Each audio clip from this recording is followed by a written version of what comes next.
പണ്ട് എൻ്റെ വീട്ടിൽ ചാണകം മെഴുകിയ അടുപ്പായിരുന്നു. ഇപ്പം കണ്ട, ഇതിപ്പോൾ വെള്ളം ചൂടാക്കാൻ വേണ്ടി മാത്രം കനൽ നന്നായിട്ട് കിടപ്പുണ്ട്. മെഴുകിയ അടുപ്പായിരുന്നു. അതിൽ വിറക് വെച്ചാണല്ലോ നമ്മൾ കത്തിക്കുന്നത്. അപ്പോൾ ഞങ്ങൾ പീരുമേടുകാരായതുകൊണ്ട് തന്നെ ഭയങ്കര മഴയും കാറ്റുമൊക്കെ വരുമ്പോൾ വിറകിന് ഭയങ്കര ബുദ്ധിമുട്ട് വരും. അപ്പോൾ ഈ തേയില എല്ലാം ഇങ്ങനെ വെട്ടിയിടുമ്പോൾ, കവാത്ത് വെട്ടിയിടുമ്പോൾ ഞങ്ങളതെല്ലാം കൊണ്ടുവന്ന് കുറച്ച് ശേഖരിച്ച് വെക്കും. എന്നാലും അവസാനമാകുമ്പോൾ തീർന്നു പോയി കഴിയുമ്പോൾ ഞങ്ങൾ മഴ അടിച്ച് ഭയങ്കര കാറ്റുമൊക്കെ ആയിരിക്കും. അപ്പോൾ ഈ നീർവാങ്ങി മരം, അങ്ങനെ കുറേ മരങ്ങളുണ്ടല്ലോ, അപ്പോൾ അതിൽ നിന്നൊക്കെ ഇങ്ങനെ ചില്ലകളിങ്ങനെ ഒടിഞ്ഞ് വീഴും.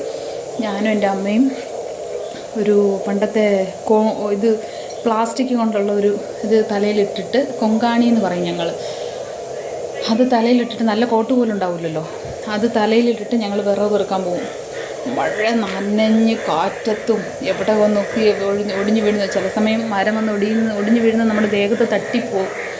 പേടിയൊന്നുമില്ലാതെ നമ്മളങ്ങനെ കഷ്ടപ്പെട്ട് മഴയിൽ നനഞ്ഞ് വിറവ് കൊണ്ടുവന്ന് അടുപ്പിൽ ഇതുപോലെ, ഇപ്പം ഞാൻ കാണിച്ചില്ല, അതുപോലെ കനലുണ്ടാവും.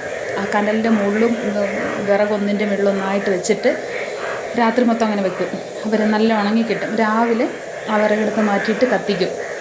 ഇപ്പോൾ പിന്നെ അങ്ങനെയൊന്നുമില്ലല്ലോ, നമുക്ക് ഗ്യാസ് ഉണ്ട്, എന്തൊക്കെ സംവിധാനങ്ങളുണ്ട്.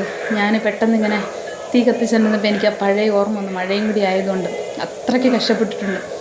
ഈ തേയിലയുടെ വിറകൊക്കെ തലയിൽ കെട്ടി ചുമന്ന് ഒരുപാട് ദൂരെ നിന്ന് ഞങ്ങൾ കൊണ്ടുവരും.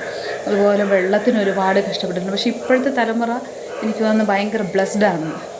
അവർക്കതൊന്നും അറിയേണ്ട കാര്യമില്ലല്ലോ. ഇപ്പോൾ ഗ്യാസ്, കറണ്ടടുപ്പ്, ഹീറ്റർ, എന്തൊക്കെയാണ്, സോളാറ്, പണ്ടങ്ങനെയൊന്നും ഇല്ലല്ലോ. പെട്ടെന്ന് ഞാൻ ആ ഒരു സമയത്തോട്ട് അങ്ങോട്ട് പോയി. എന്തായാലും നമ്മൾ അനുഭവിച്ചത് നമ്മുടെ പിള്ളേർ അനുഭവിക്കാതിരിക്കട്ടെ. ഞാൻ ചെറുതായിട്ട് വീട്ടിൽ പിള്ളേർക്ക് ചൂടാക്കാൻ വേണ്ടിയിട്ട് ഒരു പുകയില്ലാത്ത അടുപ്പ് മേടിച്ച് വെച്ചിരിക്കുക. പുക വരും, എന്നാലും ചെറുതായിട്ട് അതിനു വേണ്ടി മാത്രം. അപ്പോൾ ഇപ്പോഴും എൻ്റെ വീട്ടിൽ പുകയെടുപ്പുണ്ട്.